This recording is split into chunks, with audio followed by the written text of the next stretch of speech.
Hi friends, आज आपण 7 चक्राविषयी जाणून घेणार आहोत. 7 चक्र आणि फ्रिक्वेन्सी ह्याबाबत आज आपण जाणून घेणार आहोत. 7 चक्राच्या जरूरत, त्याच्या नीड्स काय आहेत हे सुद्धा आपण लॉ ऑफ अट्रॅक्शनमध्ये बघणार आहोत. हे लॉ ऑफ अट्रॅक्शन ॲडव्हान्स लेवलचं आहे. यामध्ये हे सर्व आपण जाणून घेणार आहोत. तुम्हाला सर्वांना माहितीच असेल, आपल्या प्रत्येकाच्या बॉडीमध्ये 7 चक्र दिले आहेत. ओके, आपल्या सर्वांच्या बॉडीमध्ये 7 चक्र असतात. प्रत्येक चक्राची नीड्स असते, म्हणजे जरूरत आहे, आणि त्या चक्राच्या जरूरतनुसार अट्रॅक्शन होत असते.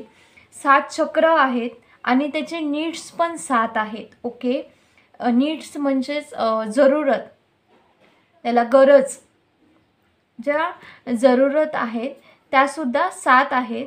पण त्याची सिक्वेन्स म्हणजे काय, तर क्रम, त्याचं सिक्वेन्स तुमची आणि माझी अलग अलग आहे. ते कसे, तर ते सुद्धा यामध्ये बघणार आहोत आपण. कारण आपल्या बॉडीमध्ये 7 चक्र असतात, पण त्याचे क्रम कसं, आपल्या जरूरतनुसार त्याचे क्रम वेगवेगळे असतात, अलग आहे. ते कसे, तर हे सुद्धा मी या व्हिडिओमध्ये तुम्हाला सांगणार आहे. आणि त्या सिक्वेन्सच्या हिशोबाने आपली फ्रिक्वेन्सी बनत असते आणि त्या हिशोबानेच अट्रॅक्शन होत असते.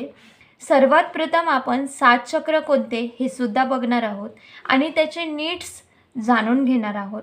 प्रथम आहे रूट चक्र. रूट चक्र म्हणजेच काय, रूट चक्र म्हटलं तर पाया आहे. आपल्या 7 चक्राचा जो पाया आहे त्यावरच आपलं हे स्ट्रक्चरसुद्धा आहे. त्याला आपण मराठीमध्ये मूलाधार चक्र असं म्हणतो. रूट चक्राचं रूट म्हणजेच मुळं, ज्यामध्ये मूलाधार चक्र हे एक पाया जो म्हटला जातो तो आहे. हा रूट चक्र म्हणजेच मूलाधार चक्र. तर याची रिक्वायरमेंट काय आहे, नीड काय आहे, जरूरत काय आहे, तर कम्फर्ट, स्टेबिलिटी, प्रेडिक्शन याचे जरूरत आहे. तर त्याची रिक्वायरमेंट काय आहे, म्हणजे समजा कोणत्याही एका व्यक्तीची नीड्स, जरूरत आपण बघत आहोत, तर रूट्स चक्राची म्हणजेच मूलाधार चक्र नंबर 1 म्हणजे नंबर 1 वर आहे. मूलाधार चक्र नंबर 1 वर आहे, कारण तो पाया आहे. 7 चक्रामध्ये माना की सिक्वेन्स क्रम लावत आहात, तर त्याच्यामध्ये ऐश्वर्य वगैरे तो अट्रॅक्ट करू शकतो. जर त्याच्या ह्या 7 चक्रापैकी त्याची जरूरत 1 वर असेल, म्हणजेच ह्या 7 चक्रांपैकी त्याचा जो क्रम आहे तो 1 वर असेल, तर त्याचं रूट चक्र चांगलं राहते. त्याच्याकडे धनसंपत्ती रिलेटेड हा चक्र आहे, तर त्याचा जो हा गुणधर्म आहे. ओके, तर आपण समजा एखाद्या व्यक्तीचं बघितलं तर 7 चक्रामध्ये की सिक्वेन्स लावत आहात, तर त्याच्याकडे ऐश्वर्य वगैरे तो अट्रॅक्ट करू शकते. ओके, आणि हा धनसंपत्ती रिलेटेड चक्र आहे, कारण त्याचा गुणधर्म तो आहे. ओके, आणि जर कोणाची कम्फर्टची नीड असणार 7 सिक्वेन्समध्ये, 7 सिक्वेन्स म्हणजेच क्रममध्ये 7वी जर चालू असेल, तर त्याच्यामध्ये कम्फर्ट लोमध्ये असते, स्टॅबिलिटीमध्ये पण तो लो असते. तर त्याला काय गरज आहे, आपलं मूलाधार चक्र स्टेबल करायचं आहे, बॅलन्स करायचं आहे. कारण त्याची फ्रिक्वेन्सी जे असते त्यानुसार सिक्वेन्सच्या हिशोबाने आपली फ्रिक्वेन्सी बनत असते. बघा, त्याची फ्रिक्वेन्सी जे असते त्यानुसार सिक्वेन्सच्या हिशोबाने आपली फ्रिक्वेन्सी बनते. तर आता तुम्हाला असा प्रश्न पडेल की फ्रिक्वेन्सी कोणत्या गोष्टीला म्हटलं जाते, हे सुद्धा मी यामध्ये सांगणार आहे. तर आपली फ्रिक्वेन्सी हे 4 गोष्टीने बनत असते. कित्येक लॉ ऑफ अट्रॅक्शनचे कोचेस म्हणतात की फ्रिक्वेन्सी आणि व्हायब्रेशनवर काम करा. ओके, पण आपल्याला नेमकं समजत नाही की फ्रिक्वेन्सी म्हणजे काय आणि कोणत्या गोष्टीला फ्रिक्वेन्सी म्हटलं जाते. तर हे सुद्धा डाऊट्स तुमचे क्लिअर करणार आहे. आपली फ्रिक्वेन्सी ही 4 गोष्टींनी बनते. फ्रिक्वेन्सी म्हणजेच FTBA. ओके, तर याचे F म्हणजेच फिलिंग, T म्हणजे थॉट, B म्हणजे बिलीव आणि A म्हणजे ॲक्शन. फिलिंग म्हणजे भावना, थॉट म्हणजे विचार, बिलीव म्हणजे विश्वास आणि ॲक्शन म्हणजे कार्य. ह्या 4 गोष्टीला धरून जर आपण कार्य केलं तर आपली फ्रिक्वेन्सी हाय होत असते, आपले व्हायब्रेशन अप होत असतात, म्हणजे वाढत असतात. जर माझी जरूरत हे झालं, फ्रिक्वेन्सी क्लिअर झाली, तर आता समजा माझी जरूरत म्हणजेच मी नीड्स रूट चक्राने चालत आहे, तर याचा मीनिंग आहे की माझी जी काही फिलिंग्स आहे ते रूट मूलाधार चक्रासोबत जास्त कनेक्टेड आहे. ओके, त्याच्यानंतर आपण बघणार आहोत सेकंड चक्रा, सॅक्रल चक्रा, म्हणजे दुसरं चक्र आहे स्वादिष्टान चक्र. सॅक्रल चक्र आहे ते रिलेटेड आहे चेंजेस, बदलाव, रिक्स, ॲडव्हेंचर, न्यूनेस, नयापण. म्हणजे हे समजा कोणी एका व्यक्तीचं बघितलं तर त्याच 7 क्रमामध्ये सिक्वेन्समध्ये नंबर 1मध्ये टेस्ट केलं तर माहीत होते की त्याची चेंज त्याची पहिली जरूरत आहे, पहिला नीड आहे. त्याचा जर पहिला नीड असणार तर तो कसा करिअर बनवेल, त्यामध्ये एका जागी बसून काम करायचं असतं. तर ॲडव्हेंचरचे चेंजेस पाहिजे आहे कारण त्याची ती नीड आहे, तर त्याची अट्रॅक्शन तेच असते. काही लोक असं बघाल की कुठल्या ना कुठल्या कारणाने ट्रॅव्हल करत असतात, किंवा त्यांनी जॉब चेंज करत असतात, किंवा त्यांनी त्यांची गर्लफ्रेंड चेंज करत असतात, कोणी बॉयफ्रेंड चेंज करत असतात, कारण त्यांनी त्या हे जे चक्र आहे ह्या रिलेटेड त्यांनी जे आहे त्यांचं बॅलन्स नसल्यामुळे हे सर्व गोष्टी घडत असतात. त्यांची रिलेशनशिप बदलत राहतात कारण त्यांच्या चक्रामुळे आपोआप हे बदला होत राहते. असं का होते, का असं होते, कारण ते स्वतः आपली लाईफ तशी अट्रॅक्ट करत असतात. फ्रिक्वेन्सीमुळे त्यांचं नंबर 1 नीड ही चेंज आहे, आणि किती पण त्यांनी अफर्मेशन करते, त्यांची नीड जी आहे त्यावर कार्य न करता त्यांनी किती पण अफर्मेशन करेल की माझी लाईफ स्टेबलच होईलच असं नाही, तर कारण त्यांनी रिक्वायरमेंट नंबर 1वर आहे आणि चेंज चालत आहे. तर त्यासाठी म्हणून त्यांना सर्वात प्रथम त्यांचं चक्र बॅलन्सिंग करावं लागेल, त्यानंतर अफर्मेशन करतील तर पूर्णपणे चेंजेस होणार. त्यासाठी म्हणून आपल्याला सर्व लाईफ जर बॅलन्स करायची असेल चक्र मेडिटेशन करून बॅलन्स करता येते. त्यानंतर आपण बघणार आहोत थर्ड, म्हणजेच तिसरं चक्र बघणार आहोत सोलर प्लेक्सेस चक्र. नाभी, त्याला मराठीमध्ये नाभी किंवा मणिपूर चक्र असं म्हणतात, त्याला रिलेटेड आहे इम्युनिटी सिस्टम, अप्रिशिएशन.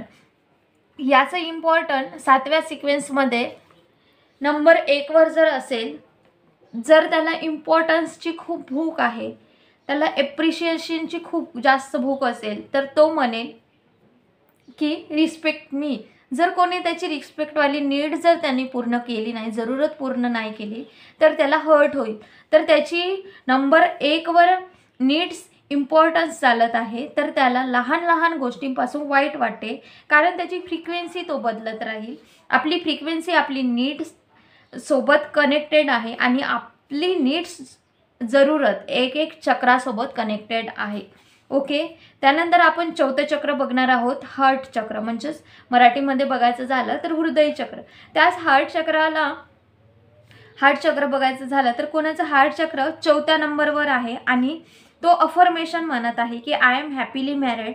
तो स्ट्रगल करतच राहील, पण लाईफ पार्टनर नाही अट्रॅक्ट होत आहे. जरी रिलेशनशिप बनते तरी ती तुटून जाते किंवा ते ब्रेकअप होत असते. जर 4थ्या याच्यावर तुम्ही प्रेमाला ठेवलात तर तुम्हाला रिलेशन कसं ठीक करता येईल, तर तुम्हाला त्यावर कार्य करावं लागणार. तर तुम्हाला आता यामध्ये सोप्यात सोपं उदाहरण सांगते की 5 मित्र आहेत समजा तुमच्याकडे, आणि तुम्ही तिघांना खूप जास्त फोन, SMS, भेटणे वगैरे करत आहात. त्यानंतर तुम्ही 4थ्याला, म्हणजेच 5 पैकी तिघांना तुम्ही खूप करत आहात, आणि तुमचं हृदय चक्र 4थ्यावर आहे, म्हणजेच तुम्ही 4थ्याला फोन, SMS, भेटणे वगैरे करत आहात. नंतर 4थ्याला फोन करत आहात, तर त्यासोबत म्हणेल की आजपर्यंत तू तर मला कधी विचारला नाही. त्या पद्धतीने हा चक्र कार्य करते. कळलं का? परत सांगते की तुमच्याकडे 5 मित्र आहेत, तुम्ही त्यांना तिघांना फोन, SMS, भेटणे वगैरे करत आहात. नंतर तुम्ही 4थ्याला फोन करत आहात, तर तो सरळ 4थावाला मित्र म्हणणार की आजपर्यंत तू तर मला कधी विचारला नाही ना. तर त्याच पद्धतीने ज्या नंबर 1ची जी गरज आहे त्याला तीच गरज द्यायला हवी. तर ह्याच पद्धतीने आपल्याला हार्ट चक्रावर कार्य करायचं असेल. जे तुम्हाला पाहिजे त्या चक्राला बॅलन्स करा, नंतर अफर्मेशन द्या, नंतर ते कार्य करेल. ओके, त्यानंतरचं आहे तुमचं थ्रोट चक्र. थ्रोट चक्रच म्हणजेच विशुद्धी चक्र. तर हे विशुद्धी चक्र रिलेटेड असे ग्रोथ. तर तुम्हाला कम्युनिकेशनमुळे ग्रोथ होत असते. ते कसे, तर सेलिंग काय आहे, म्हणजे कोणाचा बिझनेस वगैरे असेल तर सेलिंग काय आहे, कम्युनिकेशन आहे. सोशल मीडियावर कम्युनिकेशन करतो म्हणून तर ग्रोथ होते ना. म्हणून गळा खूप जरुरी आहे. कम्युनिकेशनची नीड ही ग्रोथ नंबर 1वर असेल तर काही लोक ॲम्बिशियस असतात. समजा उदाहरणार्थ एक रिलेशनशिप आहे, एक व्यक्ती आहे, त्याची ग्रोथ नंबर 1वर त्याची जरूरत आहे म्हणजे नीड आहे आणि तो प्रेमाला 4थ्या नंबरवर ठेवला आहे, 4थ्या सिक्वेन्सवर ठेवला आहे. तर त्याचं पूर्ण लक्ष कुठले राहील, त्याच्या कामावर, ग्रोथवर राहील. तर त्याच्या लाईफमध्ये रिलेशनशिपची फ्रिक्वेन्सी कशी गडबड होऊन जाईल, होतेच ना गडबड. म्हणून रिलेशनशिपमध्ये प्रॉब्लेम येतात. तर कोणतीही अफर्मेशन करून रिलेशन ठीक होत नसेल तर चक्राची नीड्स चेक करा की तुम्हाला जी गरज आहे त्याला कुठल्या नंबरवर तुम्ही ठेवला आहात हे चेक करा. म्हणजे तुमची गरज काय आहे, जरूरत काय आहे हे समजेल. आणि त्या चक्राची नीड्स बघितलं तर तुम्ही प्रेमाला लास्टमध्ये ठेवला आहे, जेव्हा की ह्या प्रेमाला तुम्हाला फर्स्ट नंबरवर ठेवायचं होतं तर तुम्ही ठेवला आहे लास्टमध्ये. तर कशी रिलेशनशिप ठीक होणार, प्रेम कसं मिळेल. म्हणून चक्र बॅलन्स असणे खूप इम्पॉर्टन्स आहे. त्यासाठी रिलेशन ठीक करायची असेल तर स्वतः अगोदर प्रेम करा, स्वतःवर प्रेम करा, चक्राला बॅलन्स करा, नंतर रिलेशनशिपवर कार्य करा. सर्व काही ठीक होईल आणि हे FTBS म्हणजेच फ्रिक्वेन्सीवर कार्य करा. ओके. त्यानंतरचं आपलं आहे आज्ञाचक्र. हे चक्र रिलेटेड आहे, म्हणजेच आज्ञाचक्र थर्ड आय चक्र म्हणून ओळखले जाते. ह्याला रिलेटेड आहे सर्विंग. तर उदाहरणात बघायचं झालं सर्विंग म्हणजेच तुम्हाला एक उदाहरण देते. त्यामध्ये तुम्ही बघा की मदर टेरेसाची फ्रिक्वेन्सी समजा.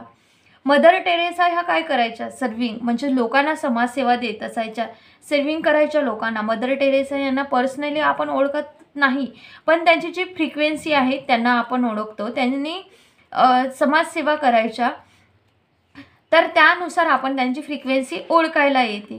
तुम्ही कोणाच्याही लाईफमध्ये चॉईसेस बघा आणि त्यानुसार आपली आणि ह्या 7 नीड्स आणि 7 चक्राचं नॉलेज घ्या तर तुम्ही समजू शकाल की लाईफमध्ये अट्रॅक्शन झालं का आहे, कारण त्याची नीड्स तशी आहे.